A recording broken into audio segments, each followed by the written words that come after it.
अहारून Barak कौन है? Israel ने अहारून बाराक को जजों के पैनल में क्यों शामिल किया? बैनुल-अक़वामी अदालत बराए इंसाफ में फ़लस्तीन मुकदमे पर इसके क्या असरात मुरत्तब हो सकते हैं? इन तमाम की तफसील शामिल है इस रिपोर्ट में। वीडियो आखिर तक मुलाहिजा करें। इसराइल ने अपनी सुप्रीम कोर्ट के साबिक सदर अहारून बाराक को जजों के उस पैनल में शामिल कर लिया है जो जनूबी अफ्रीका की जानिब से बैनुल-अक़वामी अदालत बराए इंसाफ में दायर गजा में नस्लकशी के केस का फैसला करेगा।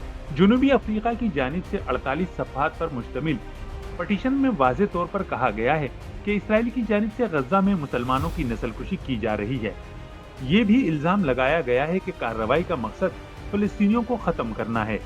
इसराइली चैनल के मुताबिक बाराक की ICJ पैनल में तकर्रुरी की मंजूरी खुद इसराइली वज़ीर-ए-आज़म बेंजामिन नेतन्याहू ने दी है। 87 साला अहारून लिथुआनिया में पैदा हुए और होलोकॉस्ट से बचकर उसके वालिदैन इसराइल के फ़लस्तीन पर कब्जे से कबल 1947 को बरतानवी मैंडेट पर फ़लस्तीन में आबाद हुए। अहारून बाराक ने तालीम मुकम्मल करने के बाद कानूनी कैरियर का आगाज किया और 1975 से 1978 तक अटॉर्नी जनरल रहे, जो बाद अज़ां 30 साल तक इसराइली सुप्रीम कोर्ट में बतौर जस्टिस तैनात रहे और आखिरी 11 साल चीफ जस्टिस भी रहे। इसराइली हुकूमत की जानिब से मुतनाज़ा अदालती इस्लाहात पर उनकी मुखालफत से उन्हें हज़्ब इख्तिलाफ के हलकों में जरूर कुछ पजीराई मिली है। ताहम मुहक्किकीन और मुबस्सिरीन ने उनकी जमहूरी इक़्तिदार पर कई सवालात उठाए हैं और कहा है कि खास तौर पर फ़लस्तीनियों पर जारी मज़ालिम पर उनकी जानिब से मुसलसल चश्मपोशी और नुक्ता नज़र हरगिज़ मुनसिफाना नहीं।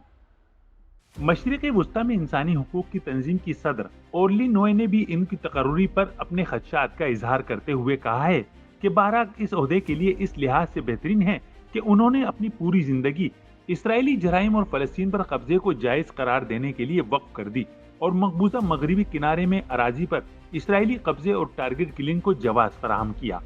London university of oriental and African studies के पब्लिक लॉ एकेडमिक निमर सुल्तानी, जिन्होंने 2007 में इसराइल कोर्ट का सरबराह मुकर्रर होने पर भी अहारून बाराक पर सख्त तनकीद की थी, उनका कहना है कि इसराइल के साबिक चीफ जस्टिस के तौर पर अगर फ़लस्तीनियों के बारे में उनके फैसलों का जायजा लिया जाए तो बाराक का रिकॉर्ड बिल्कुल भी लिबरल नहीं, बल्कि वो मसावात पर समझौता करने को तरजीह देते हैं।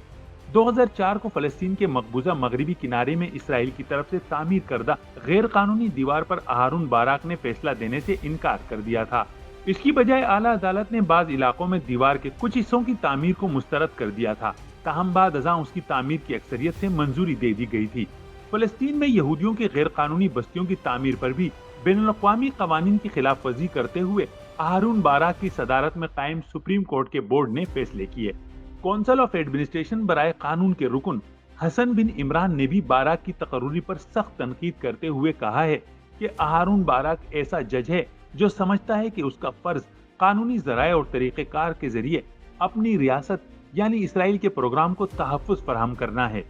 वाज़ेह रहे कि 7 अक्टूबर से जारी जंग में जाँबाज़ होने वाले फ़लस्तीनियों की तादाद 23,000 से बढ़ चुकी है और जंगज़दा इलाकों में लाखों अफराद बुनियादी सहूलियात से भी महरूम हैं।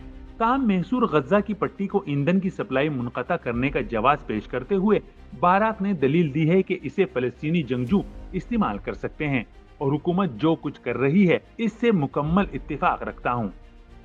एक ऐसे जज की इंसानी हुकूक की अदालत में तैनाती पर जो इसराइल के मजालिम और जबर को जवाज़ फराहम करता है, इंसानी हुकूक की तंजीमों के रहनुमाओं, इंसाफ पसंद और फ़लस्तीनी मुसलमानों से हमदर्दी रखने वाले हलकों में तशवीश की लहर पैदा हो गई है और इस बात पर एहतजाज भी किया जा रहा है कि ऐसे जज की मौजूदगी में दुरुस्त फैसले की तवक्को कैसे की जा सकती है।